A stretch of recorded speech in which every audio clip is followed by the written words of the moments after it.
नमस्कार दोस्तों, आप सभी का स्वागत है आपके अपने YouTube चैनल पर। दोस्तों बात करने वाले हैं जीटीएल इंफ्रा स्टॉक के बारे में। सो गाइस, जीटीएल इंफ्रा की तरफ से दो बड़ी ऑफिशियल स्टेटमेंट देखने को मिली है। एक दोस्तों पॉजिटिव रहने वाली है तो एक नेगेटिव।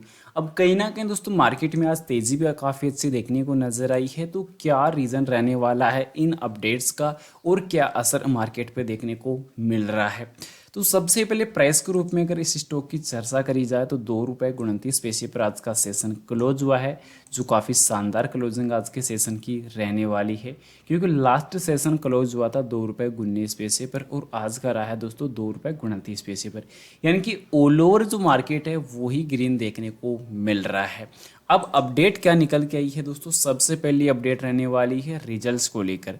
क्वार्टर 2 के रिजल्ट्स के लिए दोस्तों कंपनी ने अपना जो डेटा है वो ट्रांसफ़र एजेंट को कर दिया है। यानी कि अपने रिजल्ट्स को रिव्यू करने के लिए, अपने जो इन्फॉर्मेशन को रिव्यू करने के लिए कि कंपनी का जो डेटा है उसमें कुछ गड़बड़ तो नहीं है। कंपनी जल्द ही दोस्तों रिजल्ट जो जारी करने वाली है। यहाँ पे देख सकते हैं कि big share service private limited registrar and share transfer agent of company. तो ये कंपनी का दोस्तों रिव्यू ऑडिटर्स के रूप में दोस्तों रिव्यू करने वाला है इस कंपनी का डेटा। और कंपनी के अंदर अभी के टाइम क्या जो चल रहा है उस चीज़ को भी एनालिसिस करने वाला है। तो ये चीज़ें अभी के टाइम कंपनी की तरफ से कहीं ना कहीं एक पॉजिटिव अपडेट देखने को मिली है। अब दूसरी जो बुरी अपडेट रहने वाली है वो नज़र आई है दोस्तों कर्ज को लेकर। तो लेट नाइट को अपडेट निकल के आई थी। तो कंपनी ने जो कर्ज का हवाला फिर से दे दिया है कि कंपनी के ऊपर अभी के टाइम 7,422 करोड़ का जो कर्ज है वो नज़र आ रहा है। और कंपनी ने दोस्तों जो क्लियरली मेंशन किया कि as result of unprecedented shut down and breakup जो, तो कंपनी सीधे सीधे अगर हम बात करें तो इसका ये मतलब निकलता है कि कंपनी का जो कर्ज है वो कहीं ना कहीं अभी के टाइम ज़्यादा कंपनी के ऊपर हो चुका है। और आरबीआई से यही दरख्वास्त है कि कंपनी के कर्ज को रीस्ट्रक्चर करने की अभी के टाइम आवश्यकता नजर आ रही है। यानी कि इसमें यह बताया गया कि पिछले 6-7 वर्षों के दौरान दूरसंचार क्षेत्र में अभूतपूर्व शटडाउन, दिवालियापन और समेकन के परिणाम स्वरूप कंपनी का जो ऋण है वो असहनीय हो गया है। यहाँ पे देख सकते हैं क्लियरली, और इसे पुनर्गठित करने की तत्काल आवश्यकता नजर आ रही है। इस प्रकार कंपनी का मानना है कि भारतीय रिजर्व बैंक के दिशा निर्देशों के अनुसार टीईवी अध्ययन पूरा करने के बाद ऋणदाताओं को समयबद्ध तरीके से ऋण पुनर्गठन करने की आवश्यकता नजर आ रही है। और हालांकि कंपनी ने तत्कालीन ऋणदाताओं द्वारा अनुमोदित रणनीतिक ऋण पुनर्गठन योजना की शर्तों के अनुसार, नियमों के अनुसार अपने खाता पुस्तकों को बकाया राशि और अतिदेय आईडीबीआई ट्रस्टशिप सर्विसेज द्वारा विनियोजित 1195 करोड़ रुपए और कंपनी द्वारा किए गए भुगतानों को समायोजित करने के बाद जारी डेटा जो है वो प्रदान कर रही है। यानी कि ये चीज़ कहीं ना कहीं कंपनी के लिए दोस्तों नेगेटिव निकल के आई है कि कंपनी का कर्ज बढ़ रहा है। मैंने दोस्तों आप लोगों को लास्ट टाइम भी एनालिसिस के दौरान बताया था कि कंपनी का कर्ज दोस्तों बढ़ रहा है। यहाँ पे देख सकते हैं कि कंपनी का कर्ज बढ़ रहा है, कंपनी की सेल गिर रही है।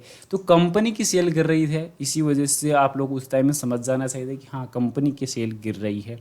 अब मेन डेटा निकल के आता है कि कंपनी में आज तेजी क्यों नजर आई। अब तेजी का जो डेटा अगर हम सबसे पहले अगर देखा जाए 2 रुपये 19 पैसे के साथ ओपनिंग नजर आई, 2 रुपये 29 पैसे तक इंट्राडे की टॉप प्राइस नजर आई थी। गिरावट भी देखने को मिली सेशन के अंदर, पर पिछले 5 सेशन के अंदर बड़ा करेक्शन रहा है दोस्तों इस स्टॉक के अंदर। भारतीय बाजारों पर ही ऑल ओवर तेजी नजर आई है। काफ़ी अच्छा जो रिकवरेबल जो डेटा है भारतीय बाजारों का नजर आया। खासकर निफ्टी की अगर हम बात करें तो 217 अंकों के साथ तेजी के साथ क्लोजिंग नजर आई। और दोस्तों कल ही कंपनी एएसएम लिस्ट से बाहर आ चुकी थी। ये गुड न्यूज़ आप लोगों को कल ही मिल चुकी थी। आज के सेशन पर बाइंग ऑर्डर वापस लग चुकी है 35,63,490 शेयर की, और लगभग 15.5 करोड़ शेयरों का दोस्तों आज काउंटर पर कारोबार नजर आया है, जो काफ़ी बड़ा कारोबार इस प्राइस पॉइंट पर रहने वाला है। काफ़ी अच्छी तेज़ी से स्टॉक पे देखने को नजर आई है। अभी के टाइम डिलीवरी काफ़ी कम ली गई है सेशन में। डिलीवरी जो रहने वाली है ऑलमोस्ट 30% की जो डिलीवरी है वो शेयर होल्डर्स ने आज उठाई है। ज़्यादा बड़ी डिलीवरी ली नहीं है। इनकी 4,58,87,344 शेयर की जो डिलीवरी है वो यहाँ पे ली है। यानी कि लगभग ऑलमोस्ट 4.5 करोड़ शेयर होल्ड किए गए। अब डेटाबेस यहाँ पे कहीं ना कहीं पॉजिटिव देखने को मिला। पर अभी बात करें प्री ओपन मार्केट डेटा के लिए, तो प्री ओपन मार्केट का डेटा भी अभी के टाइम कहीं ना कहीं पॉजिटिव निकल के आ रहा है। 44 लाख शेयर बाई किए जा रहे हैं, लगभग 15 लाख शेयर सेल किए जा रहे हैं। उसका अब दोस्तों कुछ रीजन आप लोग को, कुछ जो सिस्टम है वो अब आप लोग को यहाँ पे मिलने वाला है। अब यहाँ पे बाई बैक क्यों नजर आया, आज बाइंग ऑर्डर क्यों नजर आई। अब बाइंग ऑर्डर का जो रीजन है, सबसे पहले यहाँ पे देख सकते हैं कि आरएसआई इंडिकेटर आप लोगों को मैं यहाँ पे शेयर कर रहा हूँ। अब आरएसआई इंडिकेटर का जो ग्राफ यहाँ पे निकल के आ रहा है वो कितने अंकों पे कारोबार कर रहा है, ऑलमोस्ट 34 अंकों पे। और कल दोस्तों आरएसआई इंडिकेटर 34 अंकों तक गिर चुका था। और इसी के मुकाबले कहीं ना कहीं दोस्तों जो गिरावट थी वो यहाँ पे ऑलरेडी जो बड़े इन्वेस्टर थे उनको पता चल चुका था कि लिमिट से अधिक इस स्टॉक पे सेलिंग हो चुकी है। फिर से बाई करने का जो एक अच्छा चांस था वो उनको मिल गया। आज अच्छी खासी बाइंग ऑर्डर लग चुकी है। अब 2 से 4 सेशन के लिए दोस्तों जो तेज़ी है वो बाइंग ऑर्डर के तौर पर देखने को मिलेगी। फिर जैसे ही मार्केट में अब ये आरएसआई इंडिकेटर वापस ओवरबॉट जोन की तरफ तेज़ी से बढ़ेगा, वैसे ही मार्केट में दोस्तों फिर से सेलिंग कर दी जाएगी। अब दोस्तों उसमें खेल काफ़ी हो रहा है। खेल यहाँ पे हो रहा है कि दोस्तों लगातार जो उतार चढ़ाव चल रहे थे वो चीज़ मैटर नहीं करने वाली। अब मैटर क्या कर रही है दोस्तों कि अभी के टाइम जो ऑपरेटर्स हैं वो 1 करोड़ शेयर आज जिन्होंने बाय किया, मान कर चल सकते हैं कि 1 करोड़ शेयर ऑपरेटर्स ने बाय किया। अब पर शेयर पर 5 पैसे का भी प्रॉफिट अगर बनता है तो उनके तो दोस्तों करोड़ों शेयर हैं, तो उनका तो लाखों के अंदर प्रॉफिट बन जाएगा। पर यहाँ पे जो गेम होगा वो छोटे इन्वेस्टरों के साथ, जिनकी दोस्तों हज़ारों के अंदर सैकड़ों के अंदर क्वांटिटी नज़र आती है। और इस तेज़ी को देखकर वो कहीं ना कहीं लगातार जो है बाइंग करते हुए नज़र आते रहते हैं। तो उनका दोस्तों कहीं ना कहीं बेचारों का जो पैसा है, वो जो हार्ड वर्क सेविंग मनी है, वो कहीं ना कहीं इन पैसों में अटक जाती है, इस मार्केट में अटक जाती है।